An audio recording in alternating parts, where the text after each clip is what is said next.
The content presented in this episode is not financial advice and should not be viewed as a recommendation to support any specific project. The views expressed are personal opinions only.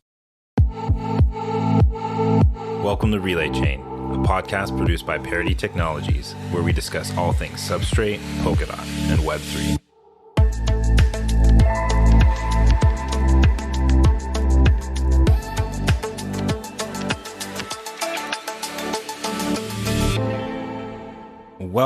Welcome everybody to another episode of Relay Chain.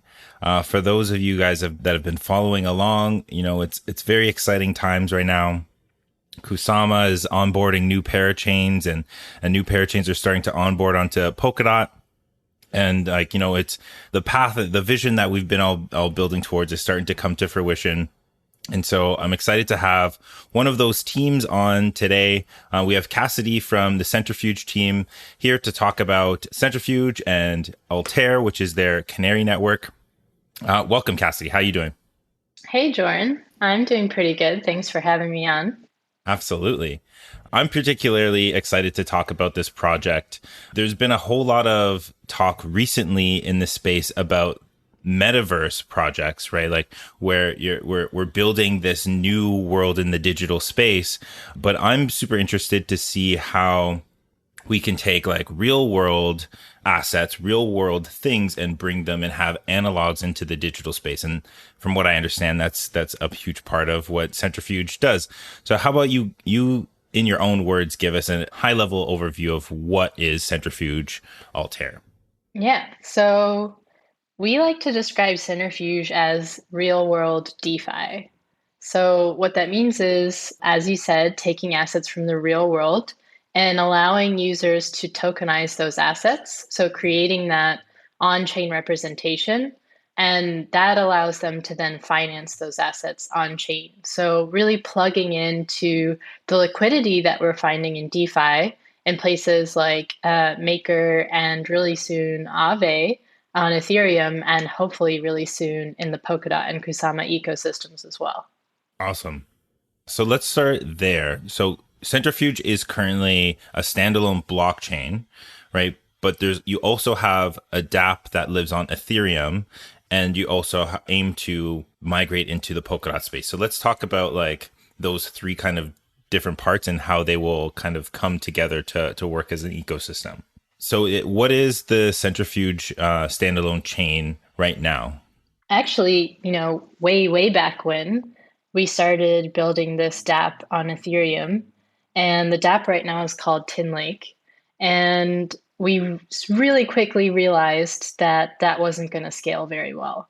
And so we started looking at alternatives on where we could start building that would really scale together with the product that we were building. And at the time, this is the end of 2019, Substrate had just started really getting steam from Parity. And there were a couple other options, but honestly, the level of support that the Parity team was giving to people building on Substrate and just how much documentation and work had been done around being able to use Substrate made it a really clear choice for us to start building Centrifuge Chain.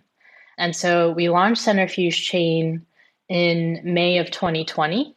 And that's when we really started building out this DApp that we have on Ethereum as well. And so we've got Centrifuge Chain built with Substrate with its own bridge connected to our Tinlake DApp on Ethereum. And so at the moment, the way that it works is that any business could have a documentation, a representation of this real world asset that lives on Centrifuge Chain. And if they want to then get financing for that asset, they mint an NFT and they use the bridge to Ethereum to then pool that NFT into one of the Tinlake pools and access financing through DeFi, either directly through people providing liquidity into those pools, or with these integrations into Maker or really soon Aave to pull in that DAI liquidity and finance those assets on Ethereum. So there's a lot of different moving parts there. I know it's pretty complicated, but we're really excited to then, move all of those pieces together onto the Centrifuge parachain on Polkadot. So that's the near term goal is to one, make Centrifuge not just the standalone chain, but really connect it to the whole Polkadot ecosystem by being a parachain. And two, bring that Tinlake DApp over onto Centrifuge chain natively. And that's going to help with a whole host of issues that we've got on Ethereum, namely just how expensive it is to run that. Hmm. So you mentioned that you have a DApp on Ethereum. So are you minting the NFT on Centrifuge and then bridging it to Ethereum? Is that how it works? Kind of. So it's actually a tiny bit more complicated than that. We're actually creating proofs on Centrifuge chain, and those proofs allow you to directly mint the NFT on Ethereum. And the reason is that there's already what we call an anchor that lives on Centrifuge chain. So it would be a little redundant to mint the NFT on both chains simultaneously. So what we do is we create the proof on Centrifuge chain, and that together with the anchor allows the user to then mint the NFT directly on Ethereum and pool that into a Tinlake pool and access financing. Okay, that makes sense. With these proofs, are you using ZK technology? Is that what's going on there, or is privacy coming later on? Because I remember reading something about that in your roadmap. Is that happening right now? Um, I mean, so there is an element of privacy, specifically that most of the information is not on chain. It's actually just in an off-chain document that's held in the peer-to-peer layer of Centrifuge. And what you're proving is that this information hasn't changed from the agreed upon state of that document. So we're retaining some level of user privacy, but we'd love to see more use cases in the future where we can basically, make as much private as is possible using, ZK technology. So I would say there's still a ways that we can go to protecting user privacy, but we definitely have some roundabout ways of getting there for now. Okay. Okay, that makes sense. So can you walk us through what it looks like for an organization to create a real world asset on Centrifuge and then use it on Ethereum? How does that work? So let's take a type of asset. Maybe it's an invoice. So we're talking about like a really end user there. That user isn't going to use Centrifuge directly themselves. They're going to use what we call, in some places in our documentation, you'll see we call them asset originators or pool issuers. So this is a business, and that business is the one that's using Centrifuge. And so an end user that's, let's say they're a seller on Amazon and they have an invoice that they want to finance, they'd go to, for example, one of our pool issuers, like Database Finance, and they'd use their platform in order to access financing. And they might not even see all of the crypto on the back end. They're really just interested in getting financing for that invoice. But then what this asset originator will do is they will take that invoice and they will anchor a state of that document on chain, and they'll be able to mint an NFT using that anchor and a proof directly on Ethereum. They put that NFT into this pool. So right now, I think we've got about 10 different pools that are live on Tinlake, and they're all different types of assets. And depending on each pool and how it's set up, there's a really specific risk class, type of asset, and interest rate that can be charged on each asset, and also on the flip side could be made by any different user providing liquidity to that pool. So once that NFT is locked in, then the asset originator is able to actually draw down liquidity that's in that pool. And one of the cool things that these Tinlake pools allow is a really, free flow of capital, meaning that, assets can come in and get financed and liquidity can flow in and flow out on a daily basis. So we have this epoch where at the end of each day, if there are redemption requests from investors, that can get settled at the end of the day. And so people providing liquidity to these pools have a lot of flexibility. And it's not just like, putting your money into a mutual fund or a hedge fund or something like this. It's really like you as an individual could go to this, provide liquidity, but also have a lot of flexibility to take it out the next day. I'd almost compare it like similar to an ETF maybe. And I think one of the things that's exciting about the Aave market that's going to be launching soon is having something even more similar to that, where you've got like a basket of different types of assets, even, and you can provide liquidity on a really flexible basis. And I think that's something that we're really excited to provide to like everyday individuals as an investment class that people don't really get access to right now. Mm-hmm. Very interesting. Yeah. So it's taking like a kind of a really legacy and in comparison to blockchain, a kind of an archaic kind of economy or product and bringing it into the future, into the Web3 space and really democratizing it and allowing more individuals to get involved into this kind of space. Whereas traditionally it's, the big banks and, larger players that get to participate in this area. Is that accurate? Yeah, exactly. Exactly. Because I think right now, I mean, if someone wanted to get access to, like financing someone else's invoice, like how would you even think about doing that? You can't really, right?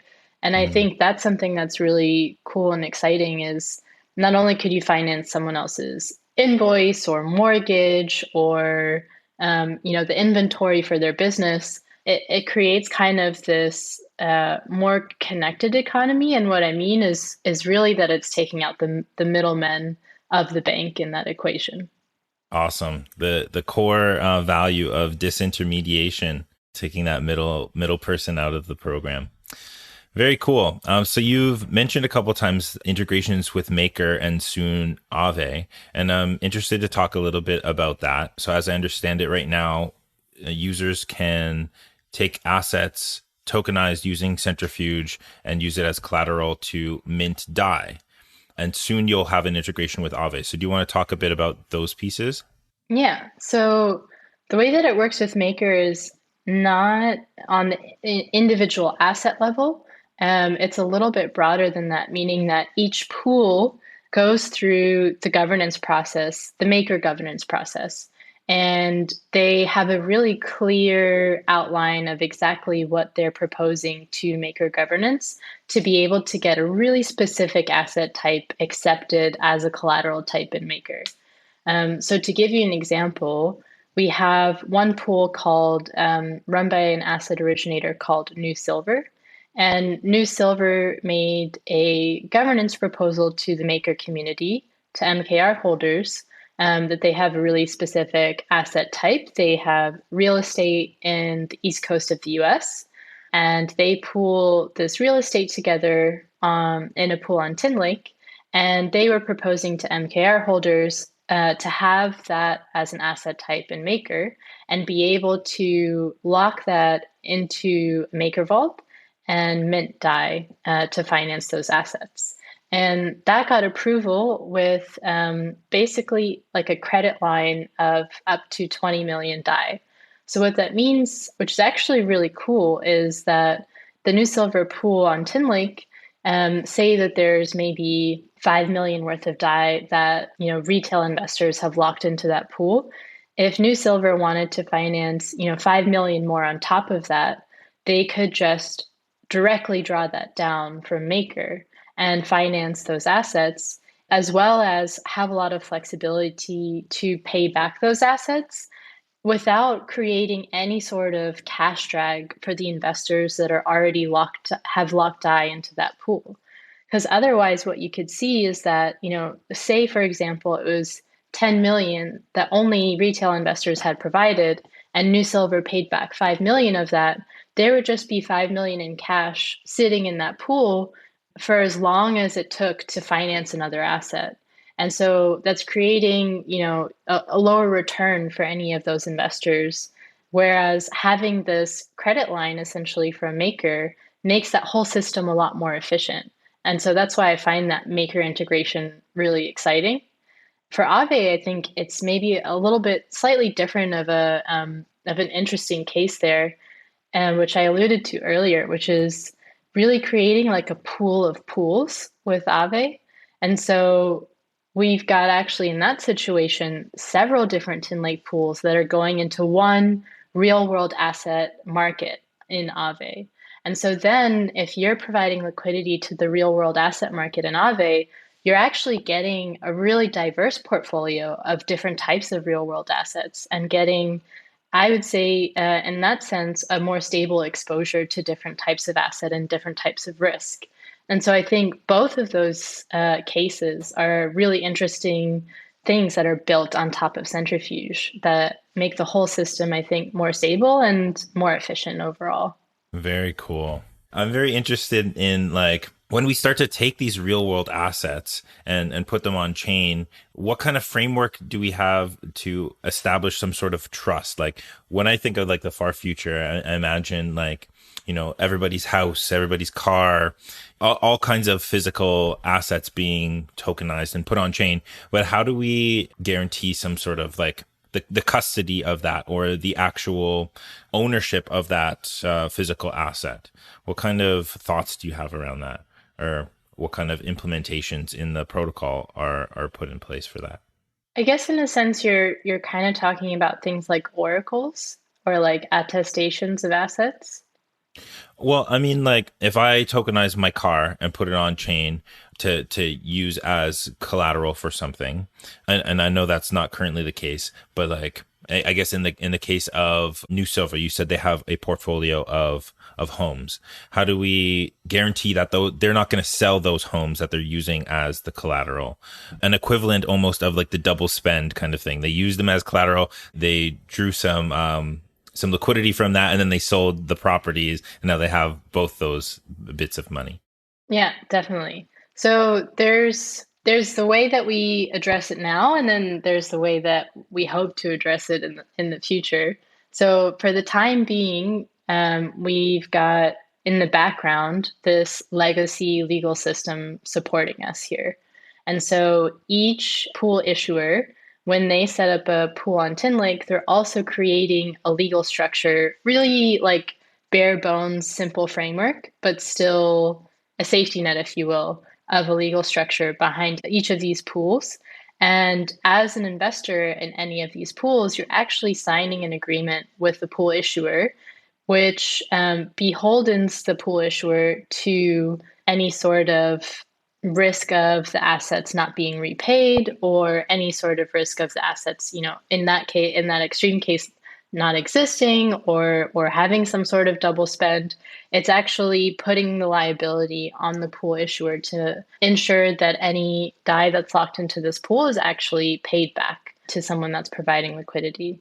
And so right now there is this, you know, really old school, I would say, legal framework behind everything that's currently on Tinlake.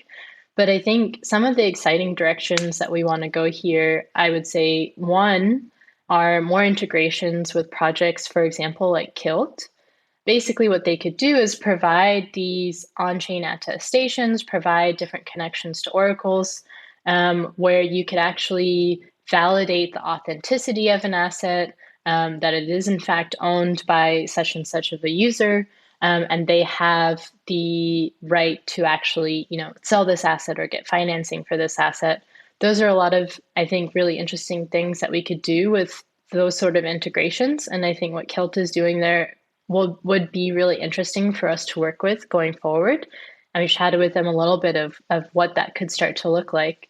And I think on the other side of that, in terms of the risk inherent in the system as well, we're working on an underwriter token model as well, to fit into this whole system where you wouldn't even just rely on third party oracles, but also have another third party, such as an underwriter, come in and assess not only, you know, that the asset is existing, that it is owned by this party, and it is, you know, valued at X, but also that the risk is assessed and that there is not just one underwriter doing this, but actually a group of underwriters that have better aligned incentives to make sure that these assets are actually priced correctly according to their risk. Okay, that makes a lot of sense, and I'm glad you mentioned Kilt, and I went that direction because that was the other direction I wanted to talk about is KYC and AML. So I understand that in order to have access to the Aave pools, you will need to go through full KYC. Can you give us an idea of what that is going to look like, and then I guess in the near future, as we move further down your roadmap, what it will look like as you start to integrate Kilt, and I saw mention of social KYC as well, what that kind of looks like. Yeah, so right now it is again like super old school framework of submitting that traditional KYC documentation. Right now we work with another company called Securitize that does that KYC check basically for any user that wants to participate in the system. They're essentially whitelisted on chain. Their address is whitelisted to be able to participate once they go through this KYC process. And what I think would be really exciting going forward is not needing to do that every single time you need to KYC for yet another thing that you're going through the same process over and over again. That's where Kilt comes in, and I think makes that much easier for the end user that essentially you go through KYC once, meaning you just submit, the documentation that might be relevant for something like this, and you get this Kilt verified ID that you can take with you and use in any sort of different system. And that's a kind of integration that we're excited about as well, that maybe you have a Kilt ID and that could be enough to provide the KYC to anyone that would need it and be able to whitelist your address to use across all of DeFi in any of these different systems. So yeah, that's another really cool use case, I think, that we're excited about.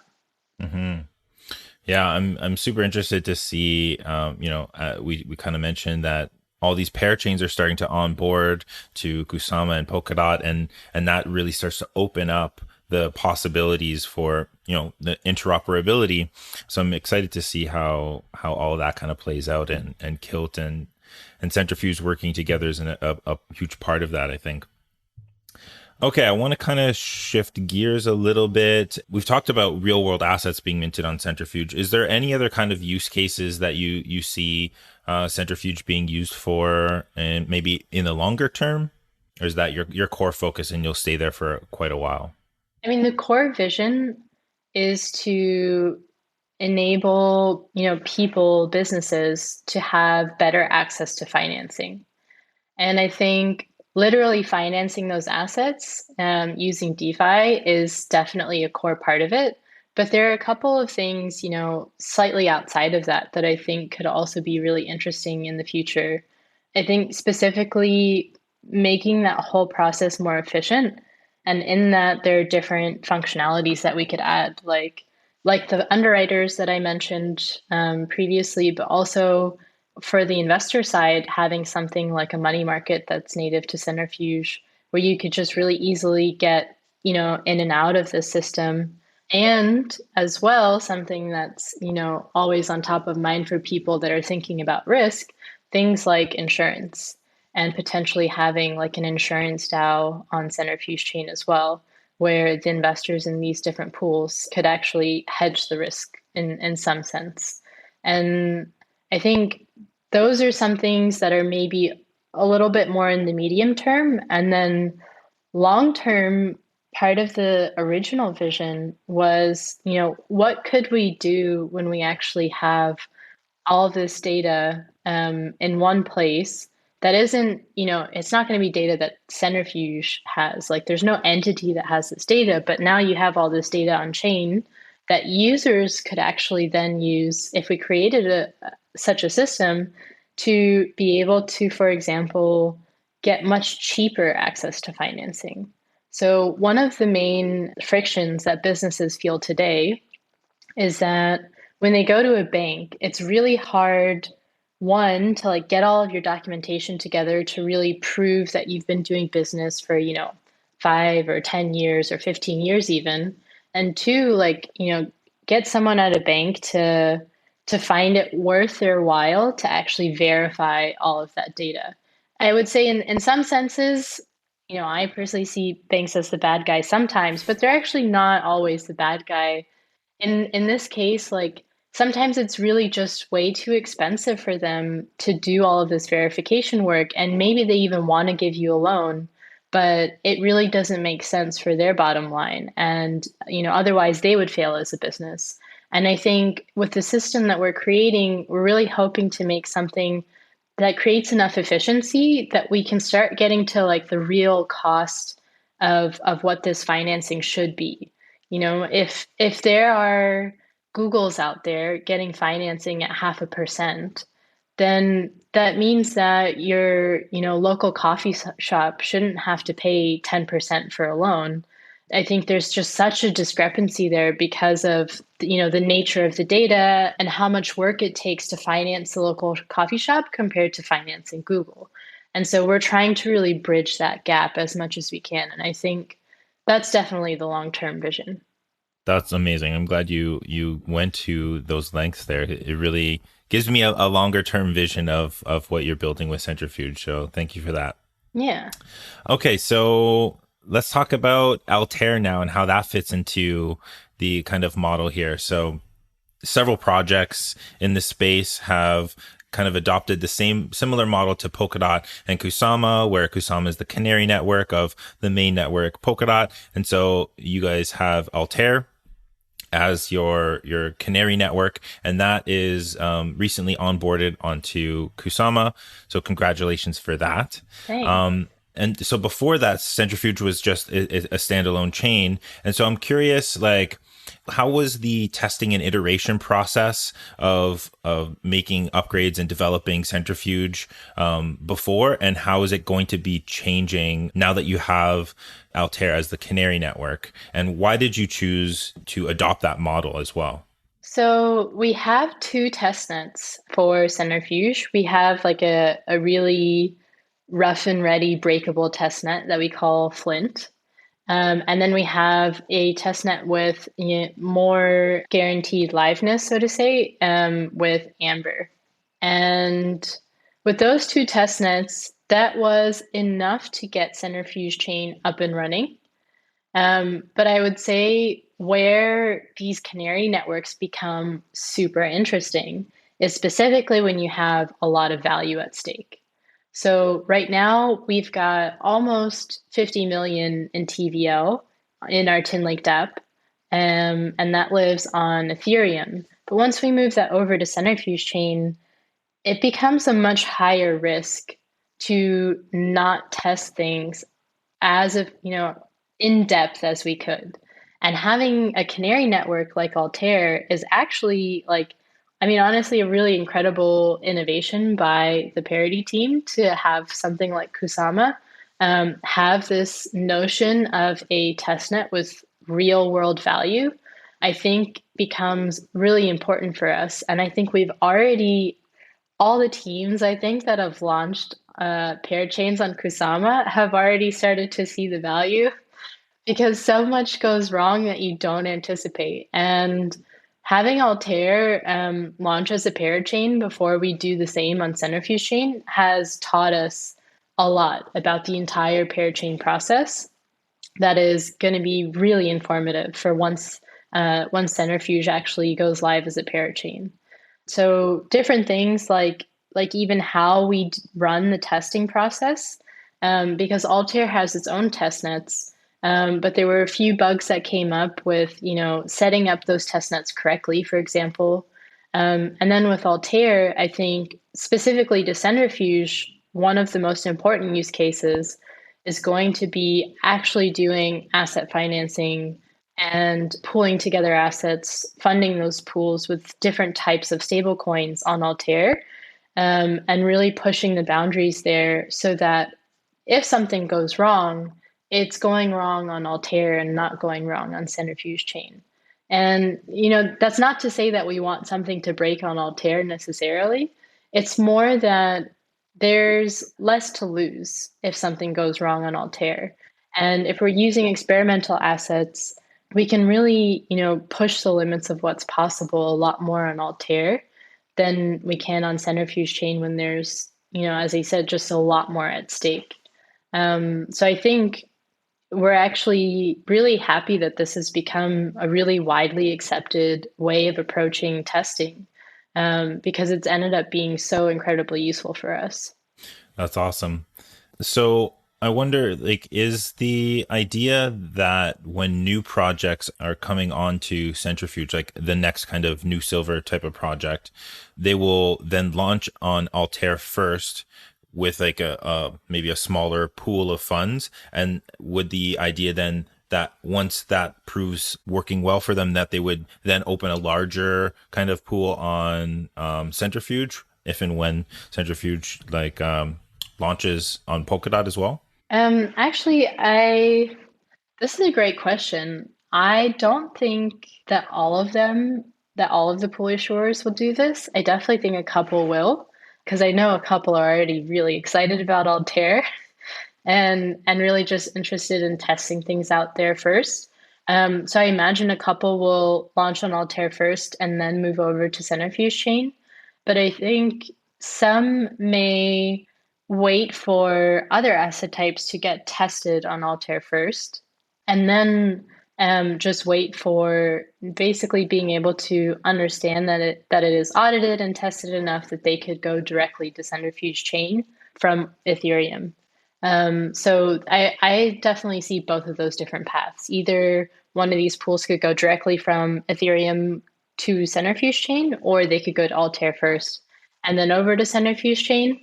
But I think in either case, I still see Altair as a little bit more than just that pit stop. I really think it's going to have its own native type of asset pools that we're not going to see on Centrifuge. Things like art NFTs, or maybe even things like carbon bonds or different types of assets. Like someone was talking about funding like city trees, for example, and like the green energy in a city, like urban planning environment. And I think those kind of things are just like so new and maybe not fully fleshed out even as an idea. And I think those are the kind of things that are cool to really just use Altair as a test bed, not just like as that pit stop for Centrifuge chain, but just in general in terms of asset financing and what's possible to be done there. Right. Yeah, so that was another question that I had is, will Altair like kind of take on a life of its own, and will it be a testing ground but also have its own features that may not end up being brought over to Centrifuge? Yeah, I definitely think it will. I mean, ultimately, it does come down to the community that we can build with Altair and having enough, teams that are interested in building out those new things. But from what I've seen so far, I mean, we've been so impressed with the community support of Altair.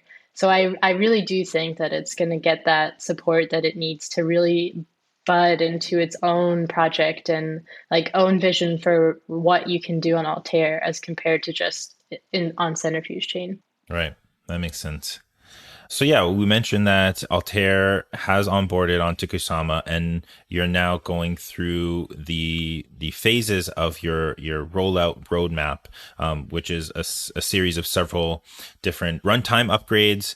I think you guys are on phase 3 now, Yeah. which is starting to introduce governance. So that's what we were saying, up to kind of the community where Altair goes and eventually Centrifuge goes. So you've gone through the state migration, and you distributed the rewards for crowd loan, and now you're handing the keys to the chain, so to speak, over to the governance model. So can you talk a bit about what that governance model looks like?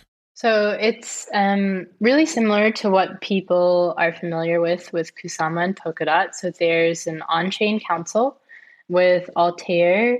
We are expecting a council of 10 members. And with those 10 council members, what they would be able to do is, similar to Kusama or Polkadot, they are responsible for providing on-chain proposals, upgrade proposals, and also being a signal to the rest of the air holders on, what's best for Altair. And the council, so far, we've been inviting potential candidates to introduce themselves on our governance forum. And I'm really excited that we've gotten actually so much interest in that. We've had a lot of the Centrifuge ambassadors, so like, really active community members propose their candidacy.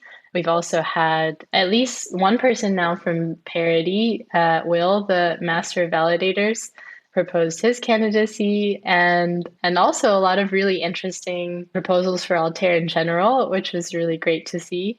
And then we've had a few people also from the Centrifuge core team, and even one of our asset originators propose his candidacy as well. So I think, a lot of really diverse interest in being members of the Altair Council. I think that will add a lot of strength to the Altair community in having a lot of like really interested parties and active parties from really different areas of the Altair ecosystem come in.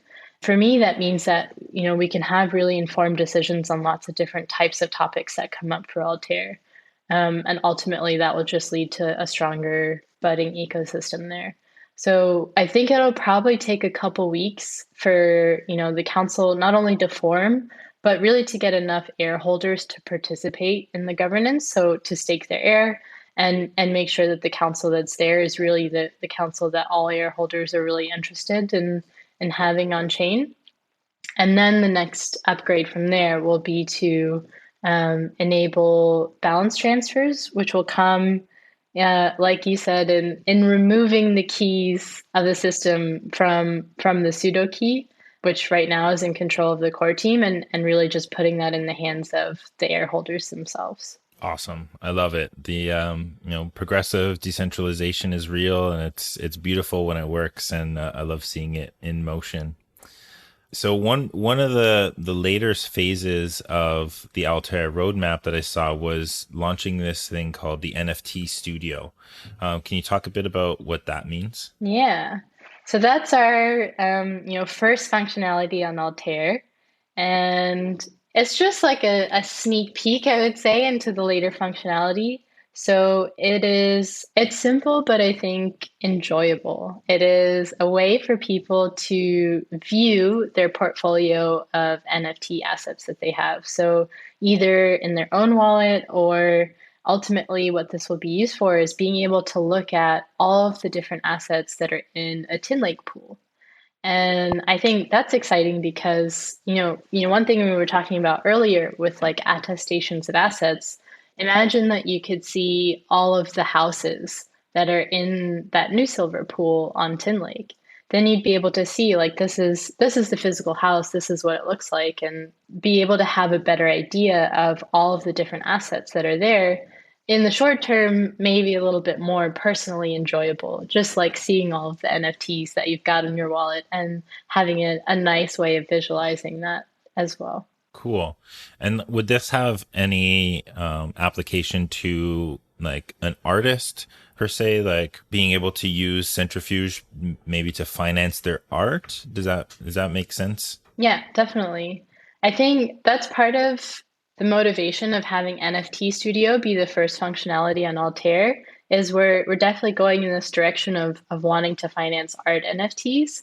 And I think really that requires that you're able to see them and interact with them and in a nice way be able to really like experience the art.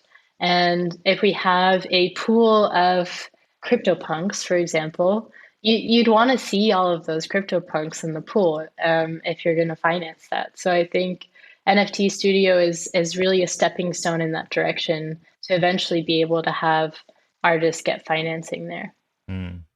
Yeah, I was thinking about this recently because, I'm sure most folks listening know like the main NFT space is on mainnet Ethereum. But the flip side to that is that it's very expensive for a new artist to get involved into, just to mint, something to their collection can be several hundreds, even thousands of dollars.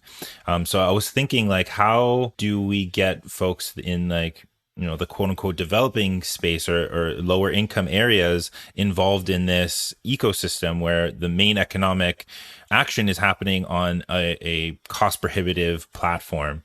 So I'm just like spitballing here right now is like being able to pre-finance your artwork using something like Centrifuge, or finding a way to kind of, I guess, crowd fund before minting, like fund the minting costs of the collection. I don't know if that makes sense in the context of Centrifuge.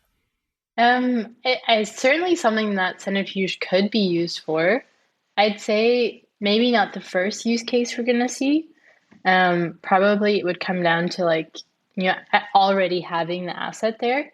But I do think that like in general, artists getting access to financing is something that Centrifuge could be used for. And I think also like taking the step back, doing that on Kusama or Polkadot is gonna make it a lot more attainable for an artist, especially as you said, like in areas where it's much lower values. Right now on Ethereum, it doesn't necessarily make sense to do this on chain unless you're doing like at least $10,000 worth of financing.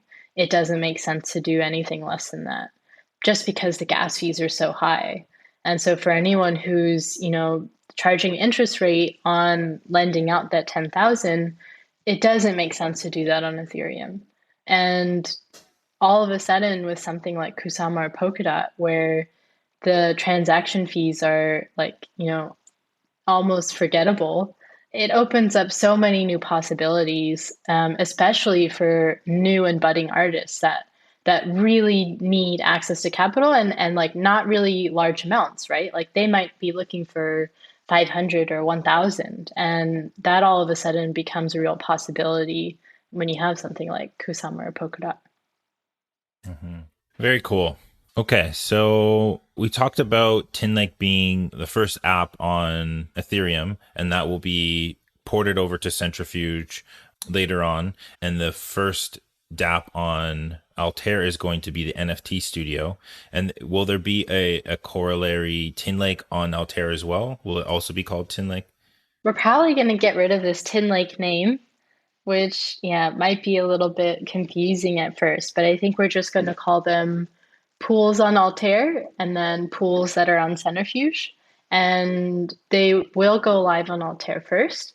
We're, really hard at work right now, the engineering team at building out what that can look like in substrate palettes. And that's something that can go live on Altair first. And I think that's actually a question internally right now is one of the questions that you had, like, do we want to bring over one of the existing pools from Ethereum onto Altair first? Or do we want to do something completely brand new and exciting on Altair and use that as like, a first proof point of these pools on Altair working correctly? And I'm definitely in favor of doing something new and exciting. But I can totally understand why an engineer might be a little afraid of that too. It's a little bit extra work, but I think worth it. I think like the community would be so excited to see a new and like unseen before type of use case on Altair. And maybe it doesn't work 100% and something is probably going to break, but that's the whole point of that system, I think, is really to push the boundaries of what we can do and in the process do a lot of testing that's useful, I think. Absolutely. Yeah, the tagline for Kusama is expect chaos. So Yeah, that is definitely. the place to try new and exciting things. I want to touch on something else you just said about Tinlake moving from or renaming from Tinlake to pools, and being a part of the runtime of the blockchain. Yeah. I think the paradigm so far has been that a DApp is, some sort of smart contract that lives on top of a blockchain. But now we're moving into this paradigm where the dApps are the blockchains themselves. They're built into the runtime.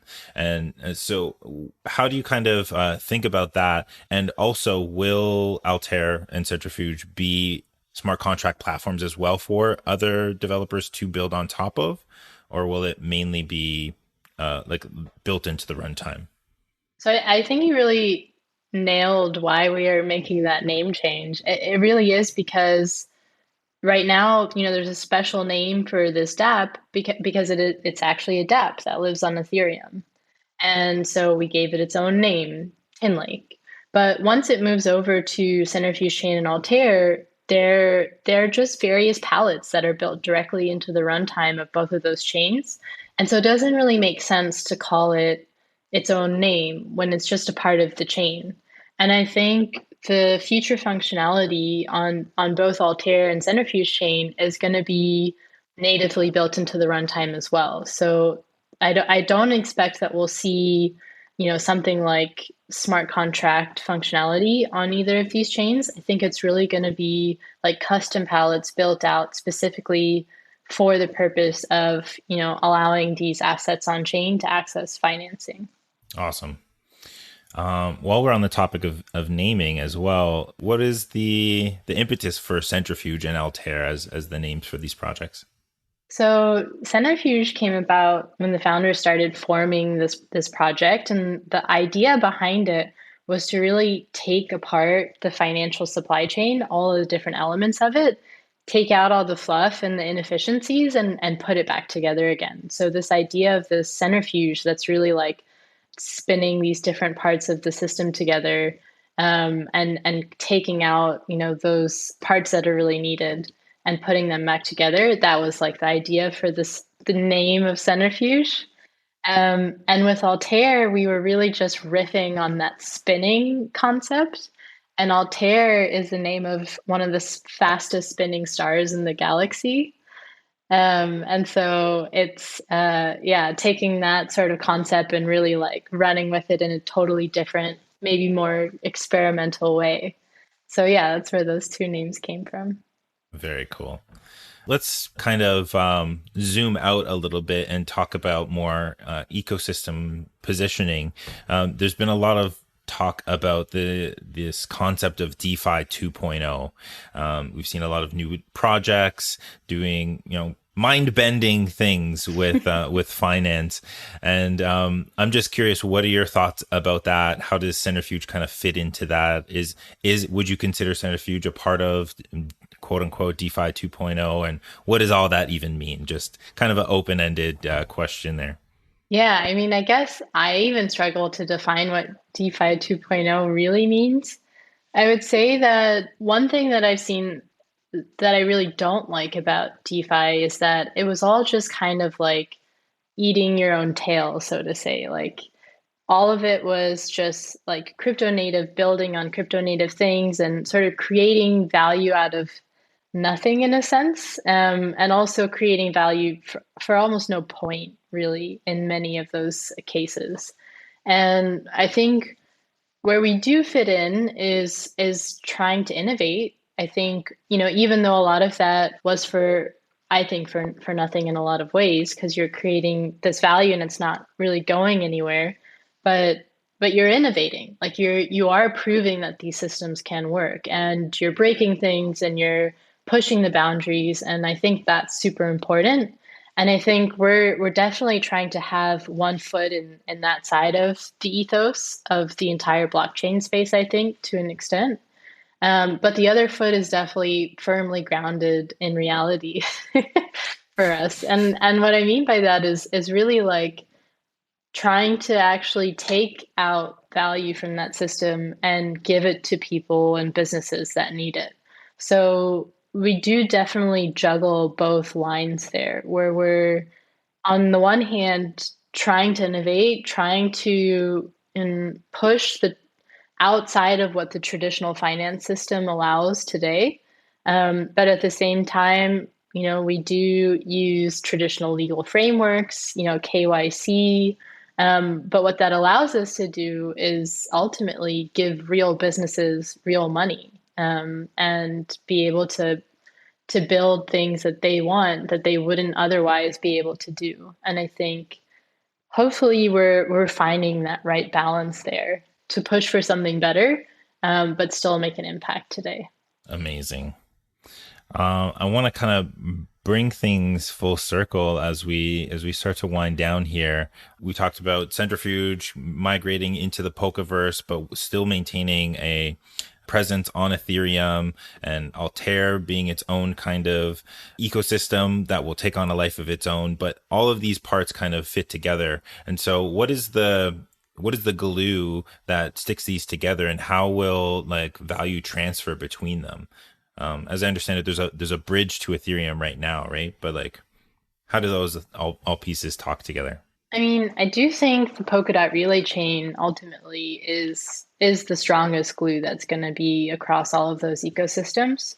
And that's why Centrifuge wants to be a parachain on Polkadot is right now, for example, with the bridge, it's so hard to maintain that bridge to Ethereum ourselves. And it makes it really difficult to have integrations with other projects, even other chains like Celo, for example. The way that we were able to have a pool funded with Celo dollar is by Celo and us bridging to Ethereum. And that's really not scalable. And instead, having the Polkadot relay chain with cross-chain functionality built into the core infrastructure, it makes it so much easier to integrate with projects like Akala, like Moonbeam, and then also for projects like Snowfork to come in and build a bridge to Ethereum, that all of these different projects can use this one bridge to Ethereum and be able to really easily integrate with other projects in the Ethereum ecosystem, and probably in the future, a lot more different chains. And I think ultimately the Polkadot relay chain for the Polkadot ecosystem, and then also the Kusama relay chain, will be, really strong glue that's able to provide that basic foundation for all of these different parachains and other blockchains to integrate with each other. Very cool. You mentioned that it was difficult for you guys to maintain the bridge to Ethereum. I'm curious, like, what has the difficulty there been? It is a lot of development effort to build a bridge, and it's also infrastructure, like overhead to run the nodes for the bridge, to build things like warning systems or like notification systems, like all these little things that when you build out a blockchain with a very clear infrastructure, and like this is the type of node to run, and you build out a lot of tooling behind that. And it might not seem immediately obvious, but when you have a bridge, it's kind of like its own little mini chain in a sense. And there's a lot of tooling and work that goes into that becomes overhead for us. And we'd rather just focus on building a really great product and focus on, asset financing instead of focusing on running nodes ourselves, or finding other projects that are interested in running nodes for this bridge, and figuring out what the warning system needs to look like. And oh my gosh, the bridge went down, and now we've got to like go through and find out where the bug is, and all these different things that come with running that are things that we'd rather not have to focus on. And I think that's where having specialized parachains like Snowfork come in for me. Is, this is a team that's really interested in doing that well and really just focusing on this one problem and getting it done. And all of these other parachains can also then just focus on the functionality that they want to fix, whether it's stable coins or having a smart contract platform or privacy preserving functionality. I think all of these things are really huge problems in themselves. And it's great if a parachain can really just focus on that and do that well, and leave something like running a bridge to someone who can focus on that too. Yeah, no, that makes a lot of sense. And now I see the value more of Snowfork and those dedicated bridges. So that makes a lot more sense. Yeah. Okay, so we've covered a lot of ground here. We've talked about a lot of aspects of your project. I'm wondering if you feel like we maybe missed anything, or is there anything that you want to add to the conversation? I would say maybe just a shout out to our community, because I feel like that's really what's brought us to where we are right now, like having really great ambassadors and asset originators and token holders that are really participating in the system. And I think for me, it's really exciting just to see the impact that we can make. And what I would say to any listeners that haven't checked out Centrifuge or Altair, like I would just encourage you to check out Tinlake and see if it's something that maybe you wanted to start participating in. Mm-hmm. And for folks that that do want to do that, where can we find information? Like I know the space is moving a mile a minute. Where's the best way to plug in to get the latest updates of things that are coming out and where to get involved? I think latest updates probably our Twitter accounts are great. So we've got, Centrifuge, the Centrifuge account, or Altair. But you can also, for more in-depth information, check out the website. So that's centrifuge.io. And if you're interested in taking a look at the Tinlake DApp, that's tinlake.centrifuge.io. Awesome. Well, Cassidy, it's been a pleasure. I learned so much and I very much enjoyed speaking with you. Unless there's anything else you want to leave the folks with, I think we'll wrap it up here. Cool. Yeah, thanks, Jordan. Thanks for the great conversation and really trying to get to the meat of what we're doing. I know it's a super complicated project, but yeah, maybe it really does take an hour to really nail down to the heart of what it is that we're trying to do. Yeah. And I'm sure we could have also gone even longer. But maybe that'll be another episode in the near future. We can have you guys back as new developments emerge. Yeah, definitely. Thank you so much for coming on today. Yeah, thank you. And we're signing off. Take care, everybody. Thanks for joining us this week on Relay Chain. We'd love to hear your thoughts on the subjects we talked about today. So please reach out to us on Twitter @RelayChain or by email podcast@parity.io.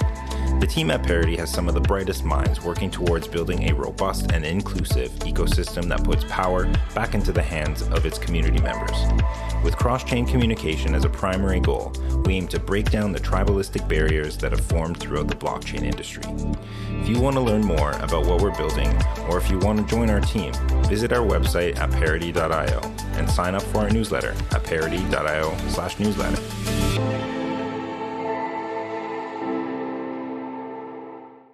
The content presented on Relay Chain is not financial or investment advice and should not be viewed as a recommendation to support any specific project. The views expressed are the personal opinions of the podcast guests and hosts and are not necessarily shared by Parity Technologies or Web3 Foundation, who do not endorse or guarantee the accuracy of the information provided.